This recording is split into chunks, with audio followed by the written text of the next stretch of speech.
Mcquiddy, and we finally back. Welcome to the Dre and Mo podcast. I'm Dre. And I'm Mo. And we're going to get into some very entertaining topics today. Again, go follow our Instagram page at Dre and Mo 1. On Instagram, we got 57 followers. We need to get it up to because our YouTube still has 2K. And we worked hard. I know it's been a minute since we recorded some videos, but we're right back at you with some good action, some good content, some good conversation. Let's get started on today's conversation, today's topics. If you have anything that you want to say about our topics, or you want to input your 2 cents or whatnot, comment below. Tell us what you think about the podcast or the questions that we are answering and that we are asking. First topic is dating a person according to their sign. To me, I really don't care about the sign. It's all about the person on the inside. The only time I would probably look to dating a person according to their sign is to see what type of, I'm saying, mannerisms or type of things that might be a pet peeve or things that I might like within the person, but I'm not going to fully base my opinion off your sign, because I'm not that person that looks to the quasars and stars, moons and suns and this got to align for me to be with you. I'm dealing with you off of how I feel, not no sign. How you feel about that?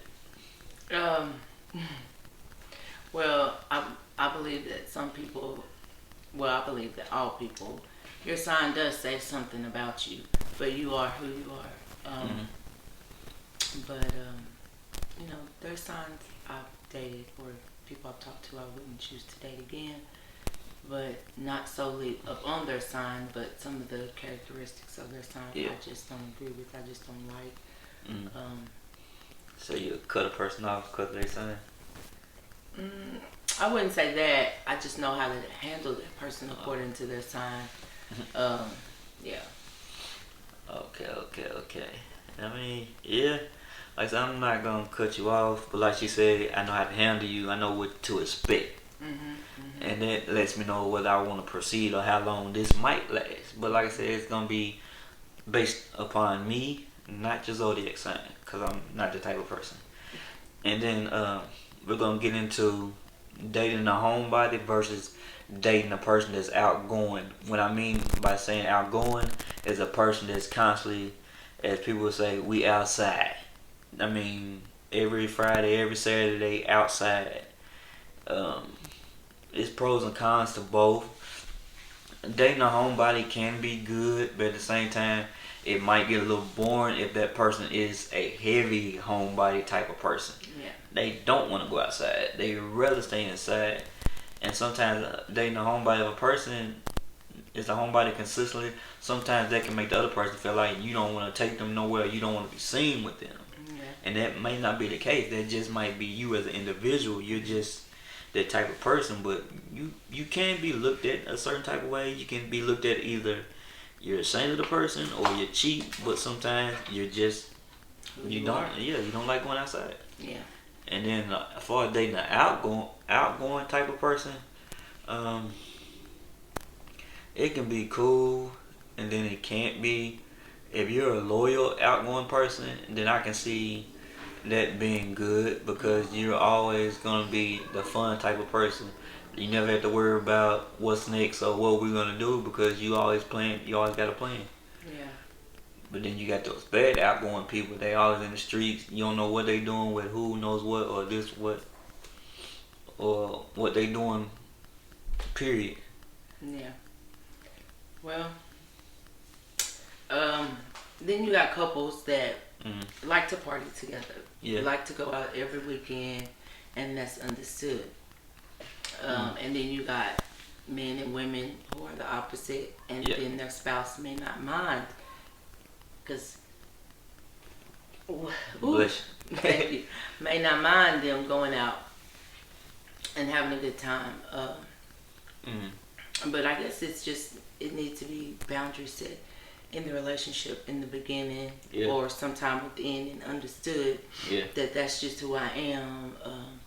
if you're able to trust that person, then that shouldn't be a problem, you know. So Yeah. I don't know, but could I date a just drop dead boring person? No. I mean, okay, you allow me to go out and have fun, but there comes a point where I'm gonna want to have fun with you. So you have to get out of your comfort zone sometimes, and you know, do things you may not like, not as often as the other person, but at least take the time to join them. Yeah. Because that would be a part of making your relationship boring.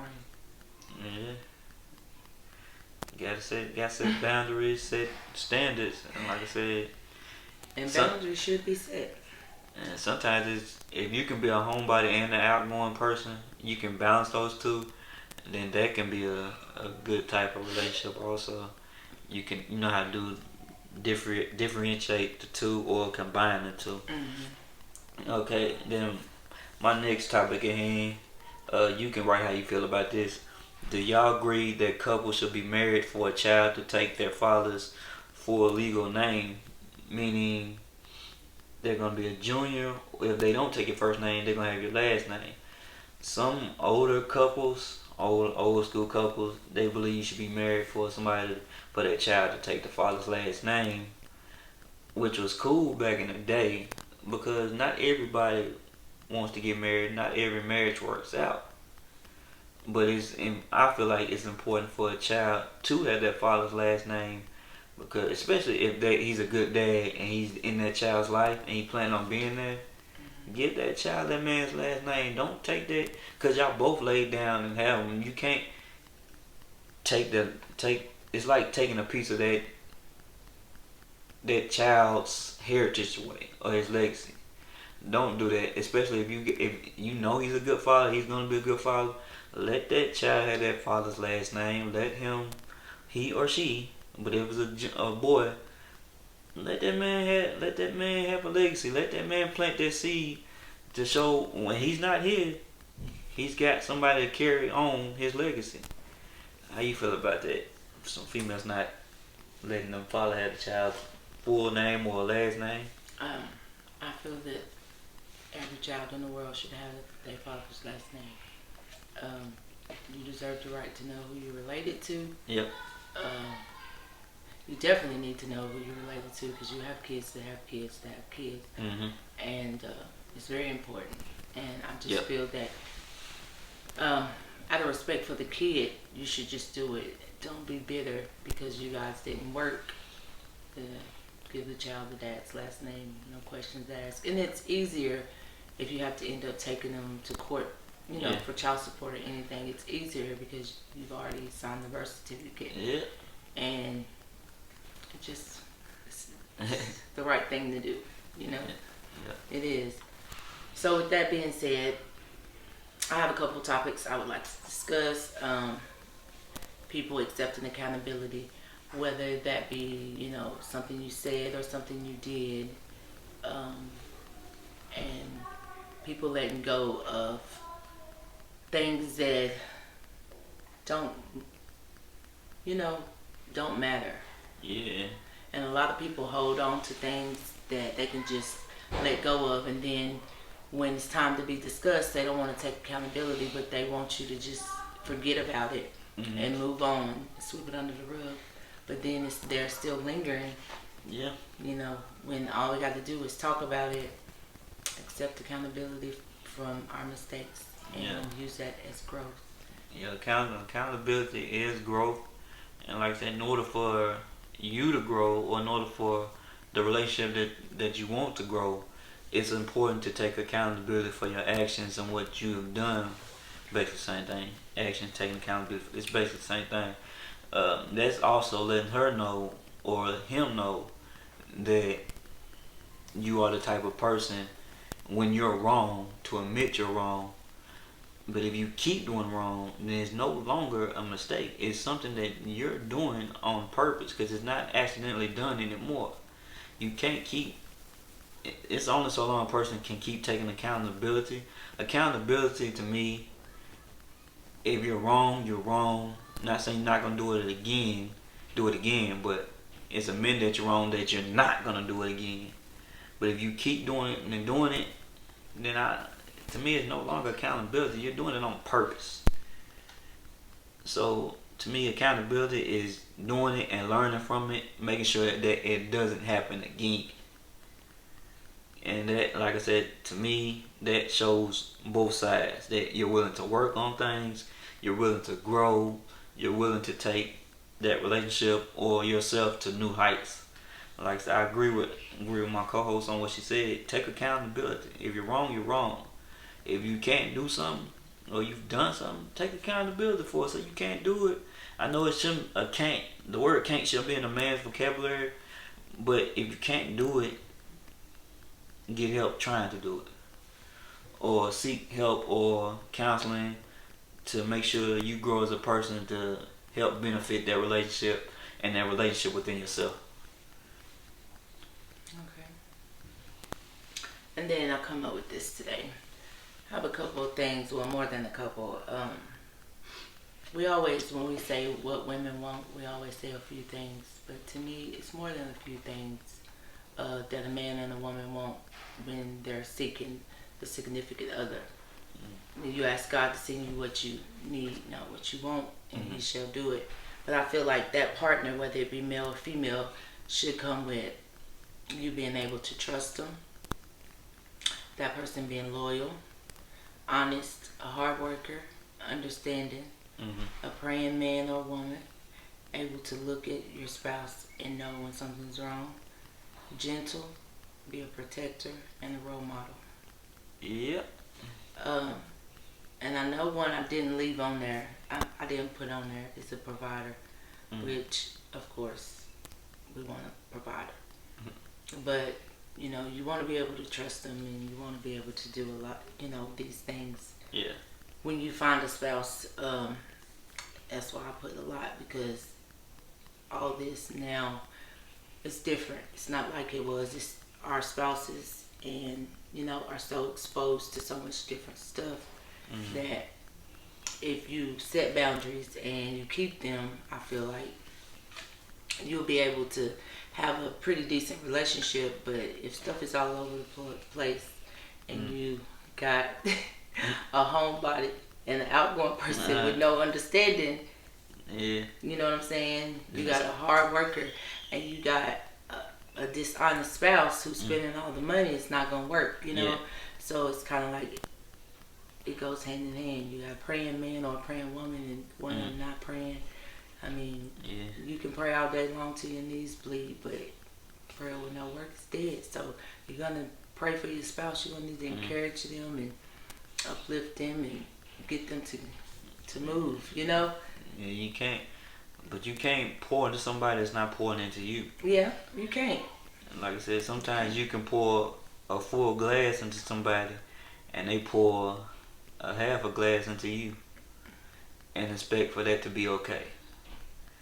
That's like I said, we as people gotta stop doing that. We gotta stop watering the grass while it's getting green on their side, but it's turning into tumbleweeds on our side. And we as people gotta stop doing that. Like the stuff that you say that women want or that you want or a man wants, that's cool and all, but we gotta make sure that other person wants that too. Right. What we want, we gotta make sure that we can provide. And like I said, I feel everything that you're saying on your list.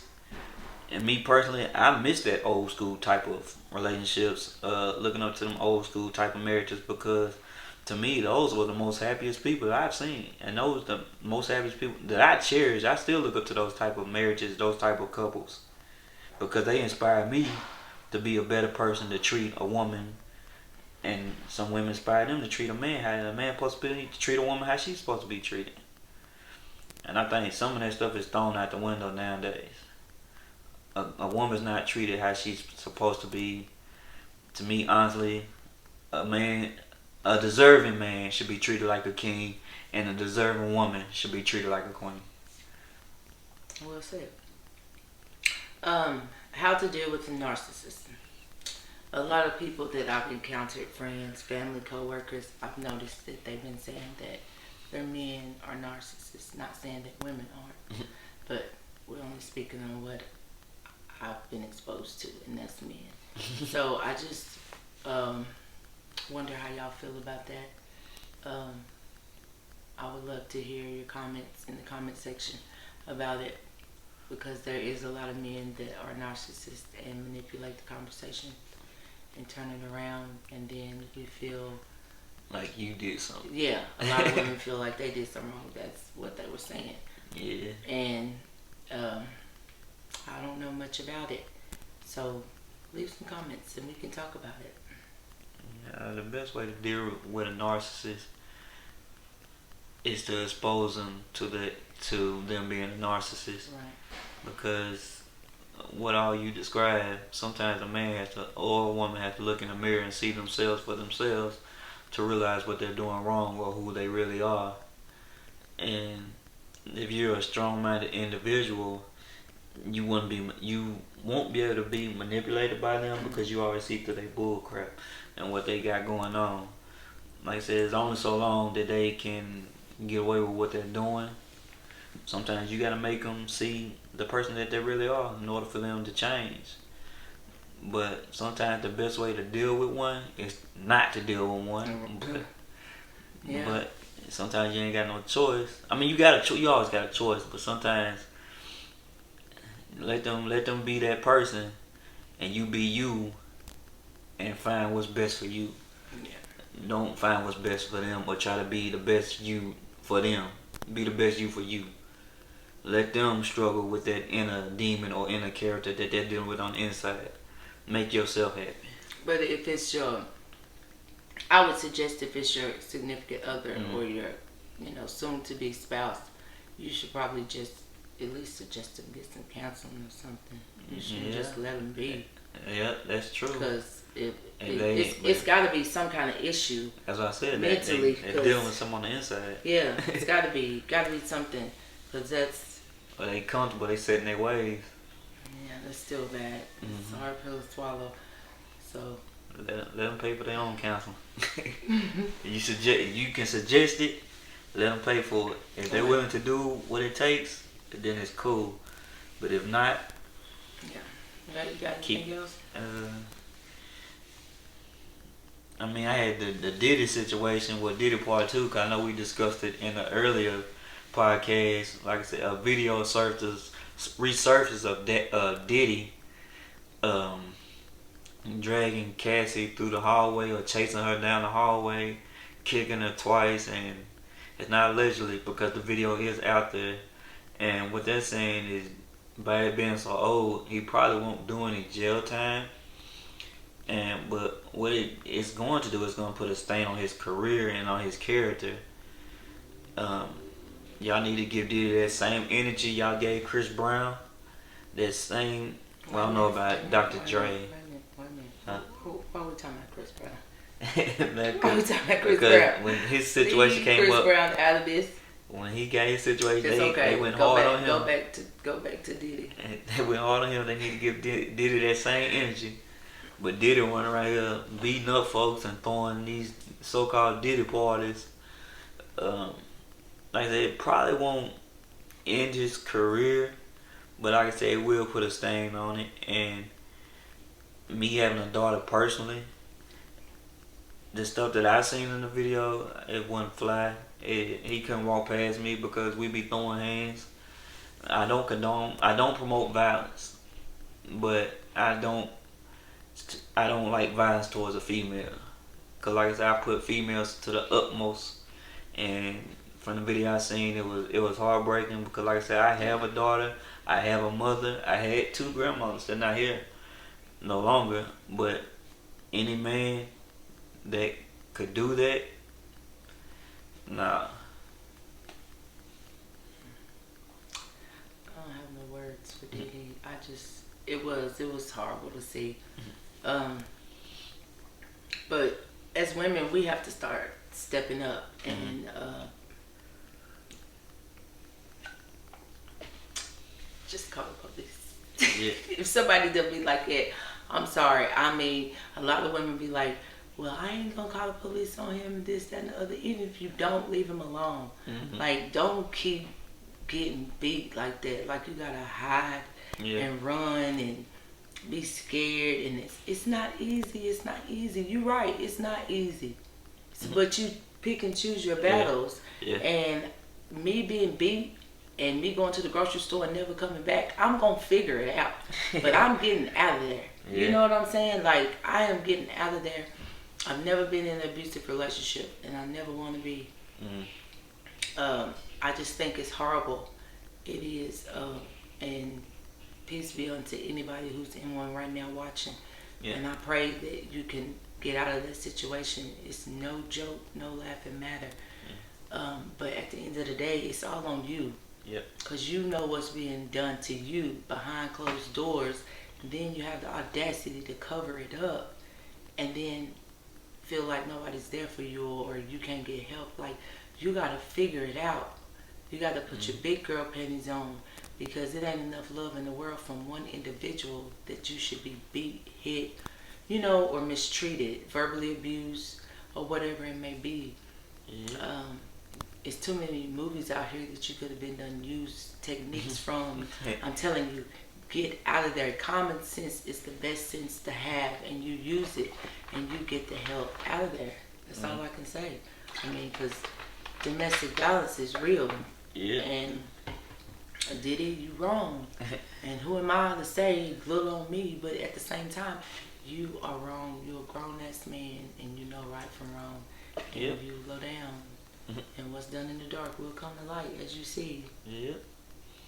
Anything else you got? I'm good. Alright. This concludes the Dre and Mo podcast. And we'd like to give a shout out to our co-worker, Quinn, aka Q, for embracing us with this white Henny I never had. My co-host have. It's from the Caribbeans. It's good. If you trying to get it, you might have to go on a cruise, or you might have to order it. But yeah, shout out to Quentin. Thank you for the bottle. We appreciate it. And any shout outs? I know that you have a lot going on. Yeah, I recently lost my sister. My sister Gail Hampton. I lost her. And I just like to ask for prayers for our family. We'll be burying her Sunday. So. Alright.